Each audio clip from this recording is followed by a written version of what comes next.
Yan mga kawaray, dito may nagsabi naman sa akin na itong bato daw ay yung sabi nila ay cobra. Yan, malaki ang ano niya, malaki ang palikpik niya sa pinakababa, cobra. Cobra sa mga kawaray. Yan, kasi makikita mo naman sa likod mga kawaray, oh. Yan mo yung bato sa likod, talagang matatawag mo siya na cobra kasi malapad yung ano niya, pinakaulo niya sa bago dun sa ano niya, maliit. Nalapitan ko sa mga kawaray. Yan. Ayan, may mata. May mata yan mga kawaray. Bago naman dito sa katawan, dito sa ibabaw niya, yan ang ano niya. Sobrang lapad ang katawan niya. Dito ang ibabaw niya mga kawaray. Yan. Dito na ako sa pinaka ulo niya. Ito yung ibabaw niya. Yan. Ang laki ng ulo mga kawaray. Yan ang ulo niya. Ito yung dulo niya. Ito yung dulo niya. Bago. Ito yung mga tagiliran mga kawaray.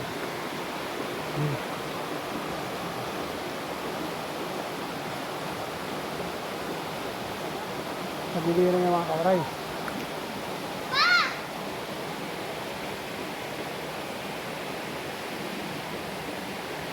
Yan.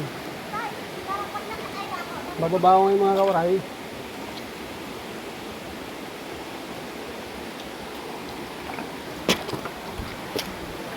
Ayan.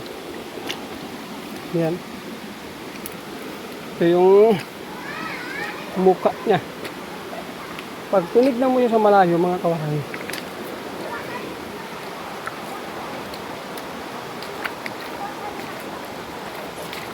cobra. Diba? Cobra o pagong. Pero malabo maging pagong kasi ang lapad ng ano niya eh. Ang ulo niya lapad eh, bumuka. Yan. May mata pa yan mga kawaray. Para nakatingin siya doon sa direksyon na sa kabila mga kawaray. Para may pinitignan siya doon. Doon sa kabila. Sa bato na yun. Na hugis ano din siya. Kakaiba rin yung bato na yun, oh. Yung tinitignan niya ron. Yan mga kawaray, sabi lang ng mga tao rito yan.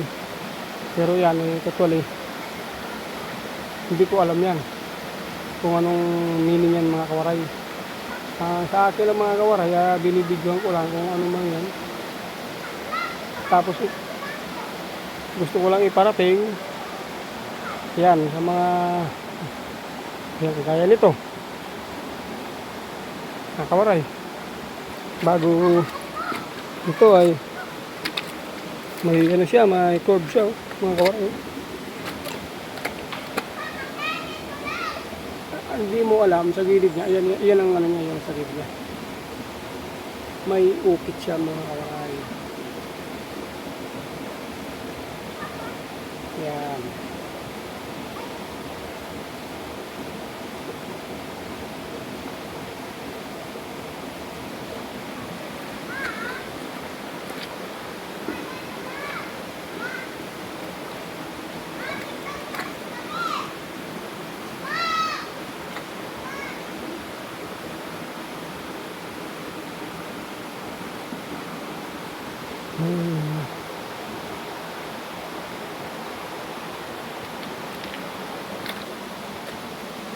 Ang ganda ng bato mga kawaray, no?